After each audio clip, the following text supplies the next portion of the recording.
सभी पानीपत के पत्रकार साथियों का धन्यवाद। आप लोग आए और आज का जो विषय है मुख्य रूप से आप लोगों के संज्ञान में होगा कि अभी राज्यसभा चुनाव की सीट खाली हुई है। दीपेंद्र हुड्डा जी सांसद थे राज्यसभा के, तो अब वो सीट खाली हो गई और पिछले करीब 1 महीने से ज़्यादा ही हो गया है। विपक्ष के लोग ये कह रहे हैं बार बार कि हमारे पास कैंडिडेट नहीं है, तुम दे दो। जैसे दुष्यंत चौटाला साहब कह रहे हैं हुड्डा साहब को कि तुम दे दो, हुड्डा साहब कह रहे हैं भाई दुष्यंत चौटाला तू दे दे कैंडिडेट। अब कोई कैंडिडेट नहीं मिल रहा है। अब जब कोई कैंडिडेट नहीं मिल रहा है तो हमने लोगों में एक सर्वे करवाया कि भाई, क्योंकि बहुत से लोगों के फ़ोन आ रहे थे कि भाई आप लोग क्यों नहीं चुनाव लड़ते, जब कोई है नहीं कैंडिडेट तो तुम बन जाओ। क्योंकि ऐसा है ना आजकल, भाई डरता भी होगा आदमी, चुनाव लड़ते हैं, ईडी तय, सीडी तय, सीबीआई तय। तो हमने सोचा हम तो भाई तंबू मरे हुए हैं, तो लोगों ने कहा कि भाई आप बन जाओ। तो हमने आज़ाद उम्मीदवार के रूप में कि भाई हम लड़ाएंगे राज्यसभा का चुनाव, तो समर्थन मांगने के लिए तो विपक्ष के पास ही जाएंगे। अब मेरा हक है तो विपक्ष के पास ही जाके बनता है, पक्ष के पास, सरकार के पास तो जाने का बनता नहीं है। अगर मैं बीजेपी को जाके कहूँ कि आप मेरे को समर्थन दो, क्योंकि मैं 9.5-10 साल उन्हीं के खिलाफ लड़ा हूँ, तो फिर उसके बाद स्टेटमेंट आती है अजय चौटाला साहब की कि भाई उसके पास तो है नहीं विधायक, तो मेरे पास तो है नहीं, आपके पास तो है 10 से। हुड्डा साहब से पूछा पत्रकारों ने तो वो भी बोले कि पहले जेजेपी वालों का लिया हो, तो वो तो रोहतक के ही हैं। मैं भी वहाँ से उन्हीं के हल्के का हूँ, तो मैं सिरसा थोड़ी जाऊँगा, पहले तो वहीं मांगूंगा। तो उसको लेके हमने कहा कि भाई हम आज़ाद उम्मीदवार के रूप में खड़े हैं और विपक्ष का जो काम करना चाहिए था विपक्ष को, वो काम हमने किया है। और ये मैं चैलेंज और चुनौती के साथ कह रहा हूँ।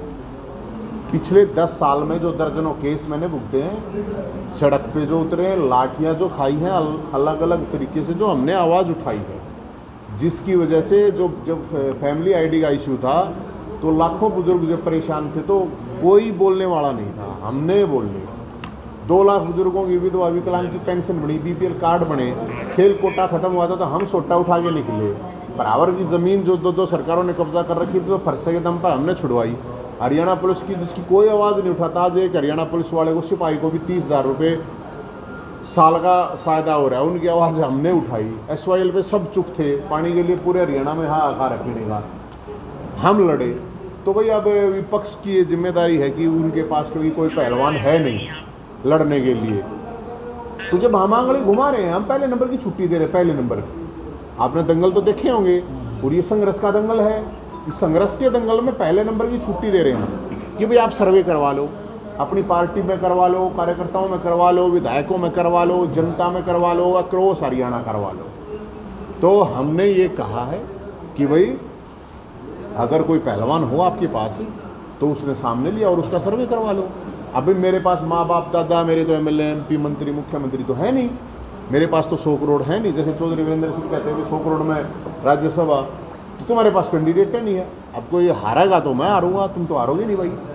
तो इसको लेके कल हमारी मीटिंग भी है, जय हिंद सेना की हमारे जो साथी हैं जिन्होंने कंटिन्यू काम किया है, और हम तो ये कहते हैं कि हम लड़े हैं। चाहे बेरोजगारी का इशू था, तो बेरोजगारों की बारात हमने निकाली, 50,000 वैकेंसी निकालनी पड़ी सरकार को। हमारा फूफा जिंदा, आपको पता होगा कि लाखों बुजुर्गों की पेंशन बनी है क्रॉस हरियाणा, को एक जगह ही नहीं बनी है।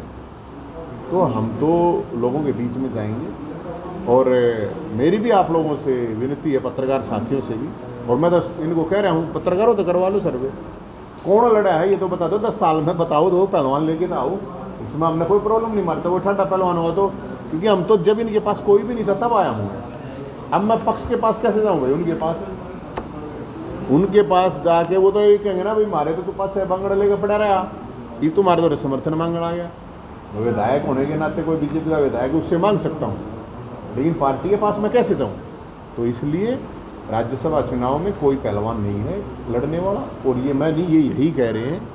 तो हम कुश्ती के लिए, दंगल के लिए, इसके लिए तैयार हैं संघर्ष के, और किसी पार्टी के पास कोई पहलवान हो, क्योंकि 2003 से लेकर आज तक 15 अगस्त 2003 से लेकर 2024 15 अगस्त तक 21 साल हो जाएंगे, जिसमें 1 दर्जन मुकदमे मैंने भुगते हैं, लाठियाँ खाई हैं, सड़क पर हम उतरे हैं, और कोई भी नेता आपके पास आए तो आप पूछ लेना, कोई है तो, जब खुली चुनौती दे रहे हैं तो कोई तो होना चाहिए ना। अरे समर्थन मांग रहे हैं, कोई संपत्ति तो नहीं मांग रहे ना किसी की। तो भाई हम तो ये लोगों के बीच में कल मीटिंग के बाद हम तय करेंगे किस तरह करना, क्योंकि ये तो ठीक नहीं है, युद्ध में योद्धा का काम लड़ना होता है, भागना नहीं होता है। हारना जीतना अलग चीज़ है, भागना तो कायरता है। तो इसलिए हमारा ये डिसीजन हुआ है कि राज्यसभा का चुनाव लड़ा जाए जनता के उम्मीदवार के रूप में। और इसके अलावा मैं एक रिक्वेस्ट मेरी और भी है, क्योंकि बहुत से लोगों के फ़ोन आ रहे हैं, एक रिक्वेस्ट आपके माध्यम से भी आप भी करना कि हरियाणा के अंदर जो क्राइम की जो सिचुएशन है बहुत ख़तरनाक लेवल पे पहुंची है और ये समाज के लिए किसी भी के लिए सही नहीं है। और जो खासकर नौजवान बच्चे हैं और जो हमारे खासकर गायक हैं, तो ये जो गायक हैं ये गुंडागर्दी वाले गाने ना बनाएं। जितने बना लिए अब थोड़ा ऐसे भी गाने बना दें कि वो गुंडागर्दी की तरफ नौजवान ना भागें। ये रील के चक्कर में जो रियल लाइफ है ना वो बर्बाद होगी। नौजवानों से मेरी अपील है, अपराध से नशे से दूर रहें। ये जो जवानी का जुनून है इसको जेल में जाके अपनी जान दे के ख़त्म ना करें। और ये समाज और सरकार दोनों की जिम्मेदारी है कि ऐसा ना हो। और ख़ासकर मैं जो गायक भाई हैं उनसे मेरी रिक्वेस्ट है कि नौजवान जो बच्चे हैं उनके ऊपर इन चीज़ों का एक बहुत बड़ा एक इम्पैक्ट पड़ता है, प्रभावित होते हैं। और एक लेवल होता है हर एज में बच्चे का, तो वो ऐसे गाने बनाएं अब थोड़े है कि जिससे कि वो नौजवान बच्चे समाज में मतलब कुछ अच्छा करें, खेलना कूदना पढ़ाई लिखें, नौकरी मिले ना मिले। क्योंकि समस्या ये हो रही है, नौकरी मिल नहीं रही है, बेरोजगारी है, शादियाँ हो नहीं रही हैं, फिर नशे करे हैं, फिर नशे करके फिर वो क्राइम करे हैं, फिर वो आजकल रील की जो दुनिया चल रही है जो कि नकली दुनिया है, वो रियल दुनिया से दूर जा रहे हैं। तो इसलिए ये भी मेरी रिक्वेस्ट है, आप लोगों से भी है कि कोई कलाकार मिल जाए तो उनको थोड़ा आप लोग भी समझाओगे भाई ये चीज़ें ठीक नहीं है, समाज के लिए भी नहीं है। और सरकार को तो हम यही कह रहे हैं क्योंकि ये अकेला सरकार का भी काम नहीं है, समाज और सरकार को मिलकर ही इस चीज़ पे काम करना चाहिए।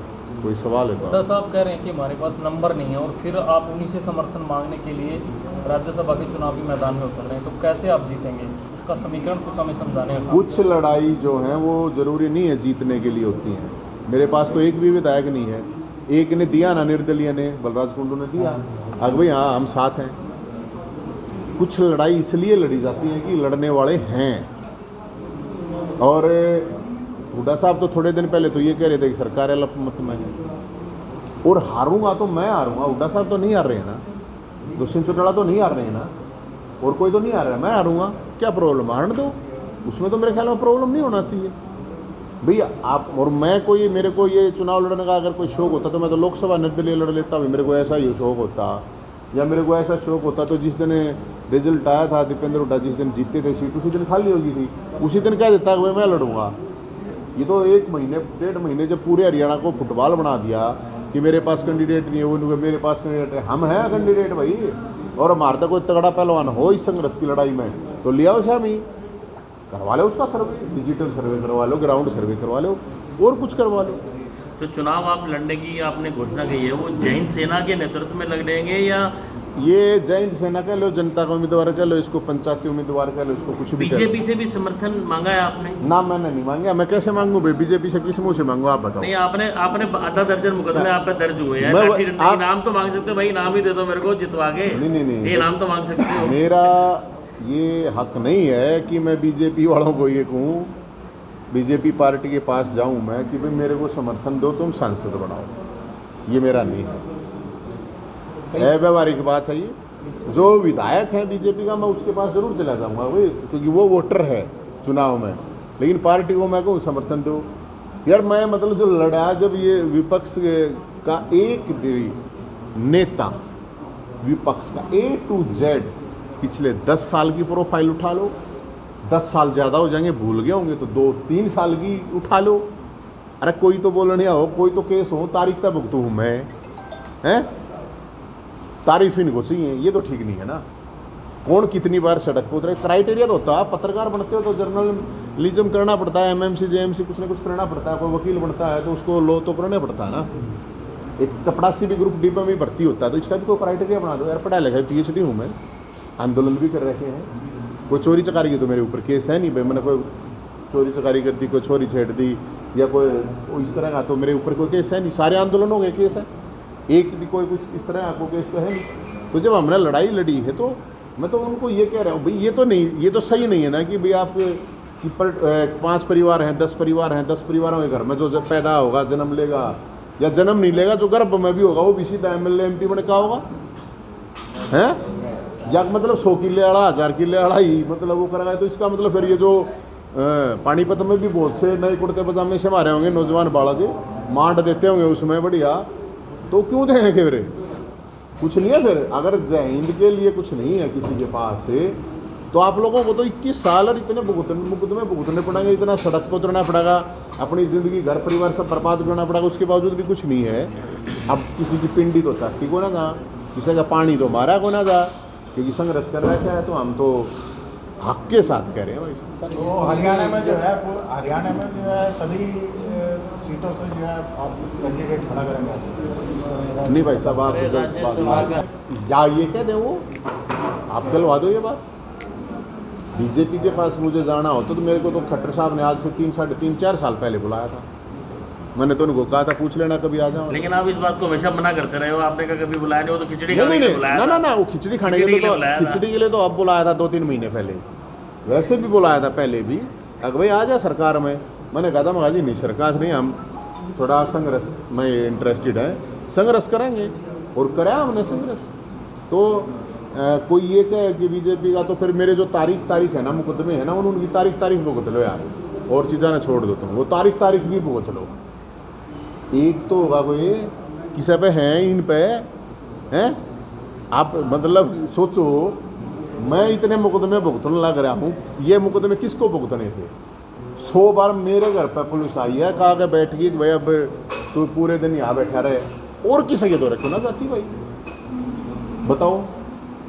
और हम तो यही कह रहे हैं। अब जैसे कल टाइम मांगा हमने मुख्यमंत्री साहब से, सैनी साहब से भी, कि भाई जो CET वाला भी जो एक बहुत बड़ा इशू है उनको क्वालिफाई कर दो आप, उसके लिए भी हमने टाइम आया। क्योंकि जब खट्टर साहब से मैं मिला था तो उन्होंने कहा था कि मैं 50,000 भर्ती करूँगा, मैंने कहा था कर दो तो भंडारा कर दूँगा, तो उन्होंने वो कहे थे बोला आपने भंडारे की तैयारी कर ले।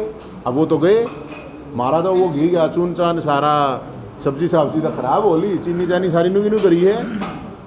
तो सैनी साहब आओ तुमको भी कह देना भंडारे का ऑफर है, भर्ती कर दो। ये तो कह रखी है भाई, मेरे तो कतिया हमेशा नहीं कह रखी कोई, ये तो झूठ नहीं। ये अचानक कैसे मन में आया? वो राजनीतिक इंचार्ज ये मन में नहीं आया भाई साहब, आप सोचो, मतलब कोई आंगली घुमाने लग रही है सरकार, कोई है नहीं। विपक्ष का काम है लड़ना, और कोई मतलब आदमी नहीं मिल रहा लड़निया। हो सकता है ना भाई किसी का ED का ऑर्डर हो, किसी का CD का हो, किसी का CBI का हो, तो मैं लोगों मेरे तंबू भेज दो, ED CD CBI जो कुछ भेजना भेज दो। अभी ये तो ठीक नहीं है ना यार, हरियाणा वाले इतने पोते तो है ना, कोई रुका मारे काम लड़ने तैयार है तो कोई तो हाथ में लानी आओ पहलवाने, तो हम तो 1 नंबर की छुट्टी बोल रहे हैं भाई, वो इसमें कोई शक भी नहीं। आपको लगता है कि इंडिपेंडेंट आप जीत जाओगे? कार्तिकेय शर्मा इंडिपेंडेंट जीता था, लेकिन वो उसके और आपने तो बड़ा फर्क है। क्या फर्क है भाई? बहुत चीज होगा वो तो। क्या करना ना, एक मिनट पैसे, एक मिनट जैसे आपने कहा पैसे, अरे मतलब इसका मतलब पैसा ही नहीं है तो वो आदमी ही नहीं है।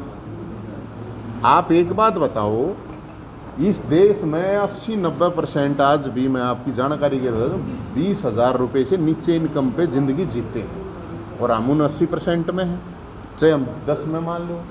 हम वो जो आप जिनकी सुनो 100 करोड़ मेरे पास नहीं है। जो बात कही कि कार्तिकेय शर्मा इंडिपेंडेंट जीता था, हाँ, उसके पास उसका जो साउंड थी वो पीछे थी, इसलिए वो जीता। जैसे इंडिपेंडेंट इंडिपेंडेंट कैसे जीत पाएंगे ये बता दीजिए भाई। देखो हमारे पास संघर्ष है, संघर्ष जीतेगा तो जीतेगा, हारेगा तो हारेगा। मेरे दर्द को ना 100 करोड़ रुपये देने ने। और एक बात और भी है बड़ी इंटरेस्टिंग है, मतलब वैसे तो जनता में तो कौन नेता कहेगा, वैसे नेता सारे बोलते हैं बैठ के, अब जनता पौवा ले लेती है, अद्दा लेती है, बोतल लेती है, पैसे में वोट दे है, क्या करें भाई। जनता की तो तुम कहो, तुम कितना मान लो, सोचो आप। ये तो नवीन जैन जो राज्यसभा का मेंबर बन जाएगा उसके बाद हम पूछेंगे। नहीं पूछो अब, नवीन जैन कितना मान लेगा। मेरा तो ये है कि भाई फिर तुम कितने लेते हो, मैंने अंतरात्मा की आवाज़ है। पानीपत में भी तो होंगे ना 3-4 MLA, तो 4 तो होंगे। तो अंतरात्मा से कोई साहब है, पूछो भाई कोई लड़ा होता है। आप बीजेपी वाले से पूछ लेना, छोड़। मेरे तरफ फोन आए बीजेपी वाला के भी फ़ोन आए हैं, निर्दलिया के भी आए हैं। मैंने कहा भाई टाइम पे साथ देंगे। माँ भाई चलो टाइम टूम पे तो साथ दो ना दो एक अलग बात है, तुम ये बताओ साची अंतरात्मा है भाई, क्या हम योग्य उम्मीदवार है कि नहीं है? तो वो भी कहे हैं कहा भाई योग्य में तो कोई कमी है ही नहीं। तो योग्य में कमी है नहीं तो ये कौन सा क्राइटेरिया है? 100 करोड़ होंगे मेरे तो रहे, कितना हो 100 करोड़ रुपये मेरे तो रहे, तो कौन है? संघर्ष है, संघर्ष में लिया तू 100 करोड़ वाले नहीं, तू 10,000 करोड़ वाले लिया। दुनिया दो रहे हैं, पैसा तो मंडिया में बहुत गणा है, लिया हो किसी ने? संघर्ष की बात है ना, जनता की आवाज़ उठाई। और आवाज़ उठाना नहीं है, आवाज़ उठ के उसका आउटपुट, समस्या का समाधान भी हुआ है। तो भाई और तो मैं क्या कर सकूँ, और तो मैं कुछ कर नहीं सकता। बाकी ये आम जो कोई सा नेता बुझ भाई, मैं यह भी तो कह रहा हूँ खुली छुट्टी भी तो दे रहा हूँ 1 नंबर की, इसमें तो कोई वो नहीं। लियाओ कोई सी पार्टी लियाओ यार, किससे ने लियाओ। सर आप नो डाउट इस चीज़ के लिए पिछले कार्यकाल को देखा जाए तो आप डिजर्व करते सीट के लिए, आपकी पार्टी के अपना दम लगा रहे हैं ना कि सीट आपको मिलनी चाहिए, आपको टिकट मिलनी चाहिए, तो आप इसके हकदार हैं। लेकिन मुझे सर ये बताइए कि आज़ाद उम्मीदवार चाहे ग्रामीण हो चाहे लोकसभा विधानसभा कुछ भी हो, जब भी आज़ाद उम्मीदवार खड़ा होता है तो सर उसका एंड ऑफ द पार्ट किसी न किसी पार्टी के साथ विलय करना जरूरी है, क्योंकि उसका काम नहीं होते, ये हमने देखे। तो ऐसे में सर कैसे आप लोगों को विश्वास दिलाओ कि आप बन गए तो पक्का काम करें? आप देखो, आपका बहुत बढ़िया सवाल है और भी लोग बहुत यही सवाल करते हैं। मैं सिर्फ ये बता रहा हूँ, मैं अब कुछ भी नहीं हूँ। मैं तो मैंने तो 2020 में तो पार्टी भी छोड़ दी थी, 2020 से तो मैं खाली हूँ, आज़ाद ही कह सकते हो, और उम्मीदवार भी नहीं हूँ। मैं तो एक सामान्य एक आदमी कह सकूँ। आप ये बता दीजिए, क्या फैमिली आईडी आंदोलन जब हुआ तो क्या बुजुर्गों की पेंशन नहीं बनी? क्या BPL कार्ड नहीं बने? जब खेल कोटा खत्म हुआ तो हमने सोटा ठाया, क्या खेल कोटा वापस नहीं हुआ? क्या परावर की जो ज़मीन 2 सरकारों ने उसकी कीमत तो 500 करोड़ थी, लेकिन बात ज़मीन की थी, क्या वापस देनी नहीं पड़ी? क्या जब हमने बेरोजगारों की बारात काटी, आंदोलन चलाए CET के लिए, CET पेपर भी और 50,000 वैकेंसी निकालनी भी पड़ी, हालांकि उनमें से भर्तियाँ अभी 10 बार आई हुई हैं। मैं और बहुत से ऐसे इशू आज सरकार को स्पेशल कैंप लगाने पड़े, तो मैं तो कुछ भी नहीं हूँ। ऑलरेडी 15 सस्टेन कर रहे थे ना MP, 90 MLA सस्टेन कर रहे थे ना, 30 तो विपक्ष के भी थे, बाकी चलो सरकार के थे तो, लेकिन कुछ 30-35 तो थे ही ना। उसके बावजूद हमने लड़ाई लड़ी, और उस लड़ाई के फ़ायदे जो मैं आपको बताऊँ वो ये हुए हैं, जाके वो या तो सरकार बताएगी कितने फ़ायदे हुए। बड़ी इंटरेस्टिंग चीज़ मैं आपको बताऊँगा, SYL का डिसीजन सुप्रीम कोर्ट ने दे रखा है, लेकिन किसी भी पार्टी के नेता की हिम्मत नहीं आज तक के संसद में खड़ा हो गए वो ये कहेगी हमारे को पानी चाहिए, इंक्लूड एवरीबडी पार्टी। अब हरियाणा पुलिस, हालांकि पुलिस मेरे को भी बहुत लोगों ने गालियाँ दी जब मैंने इनकी आवाज़ उठाई, चाहे पुलिस की, जेल वार्डन की, जेल में कैदियों की भी उठाई मैंने, तो क्योंकि मैं जेल में गया था, तो वहाँ भी उन्होंने कहा कि हमारी यह समस्या, उनकी भी कुछ समस्या।